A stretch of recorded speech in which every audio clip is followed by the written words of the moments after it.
শহীদ ওসমান হাদির জানাজায় কত মানুষ উপস্থিত হয়েছিলেন?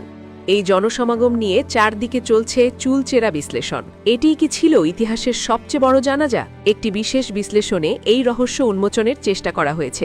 বাংলাদেশ প্রকৌশল বিশ্ববিদ্যালয় বুয়েটের একদল শিক্ষার্থী তাদের অভিজ্ঞতা এবং ড্রোন ফুটেজ বিশ্লেষণ করে জানিয়েছেন, এই জানাজায় অংশ নেওয়া মানুষের সংখ্যা কল্পনাকেও হার মানায়। বুয়েটের ওই দলটির বিশ্লেষণ অনুযায়ী জানাজার সময় মানুষ মানিক মিয়া অ্যাভিনিউ, সংসদ ভবনের দক্ষিণ প্লাজা, খামারবাড়ি মোড় এবং আসাদ গেট পর্যন্ত বিস্তৃত ছিল।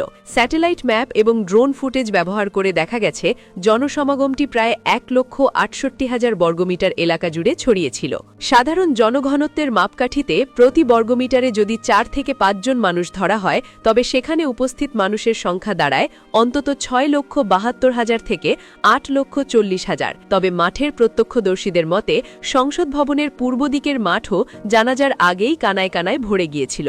অনেক বিশ্লেষক মনে করছেন, সব মিলিয়ে এই সংখ্যা 10 লক্ষ বা 1 মিলিয়ন ছাড়িয়ে যাওয়াও বিস্ময়কর নয়। তবে সংখ্যা কি সত্যিই সব? জানাজার সেই দৃশ্যটি ছিল এক মহাকাব্যিক শোকগাথা। দেশের বিভিন্ন প্রান্ত থেকে ছুটে আসা মানুষের চোখে ছিল পানি, কিন্তু অন্তরে ছিল ক্ষোভের অনল। তারা কেবল হাদিকে বিদায় দিতে আসেননি, তারা এসেছিলেন হাদি রেখে যাওয়া ইনসাফ প্রতিষ্ঠার স্বপ্নকে ধারণ করতে। জানাজার নামাজ যখন শুরু হলো, তখন পুরো এলাকা নিস্তব্ধ হয়ে গেল, কিন্তু সেই নিস্তব্ধতার মাঝেই প্রতিধ্বনিত হচ্ছিল এক বিপ্লবী শপথ।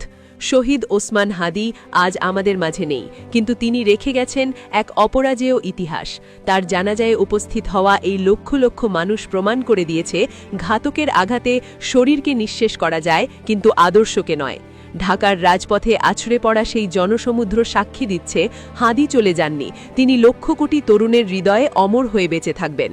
যে সংসদ ভবনে যাওয়ার স্বপ্ন তিনি দেখেছিলেন, আজ সেই সংসদ ভবনের কোল ঘেঁষেই তিনি চিরনিদ্রায় শায়িত। তবে তিনি একা নন, লক্ষ লক্ষ মানুষের দোয়া আর ভালোবাসা তাকে আগলে রেখেছে। হাদি বেঁচে থাকতে চেয়েছিলেন জনগণের প্রতিনিধি হয়ে। তার স্বপ্ন ছিল ঢাকা 8 আসন থেকে নির্বাচিত হয়ে জাতীয় সংসদে গিয়ে মানুষের পক্ষে কথা বলা।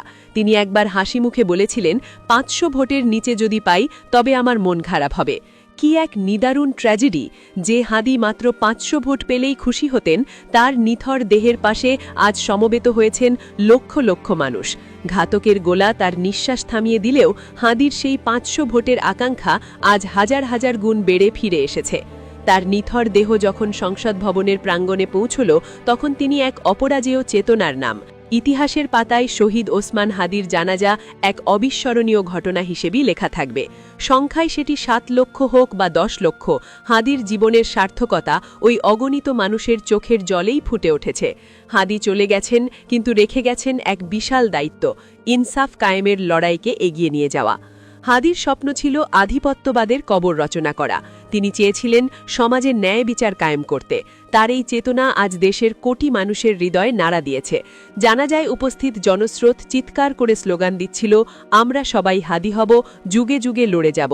এই স্লোগান কেবল কোনো স্লোগান ছিল না, এটি ছিল একটি জাতির ঘুরে দাঁড়ানোর অঙ্গীকার।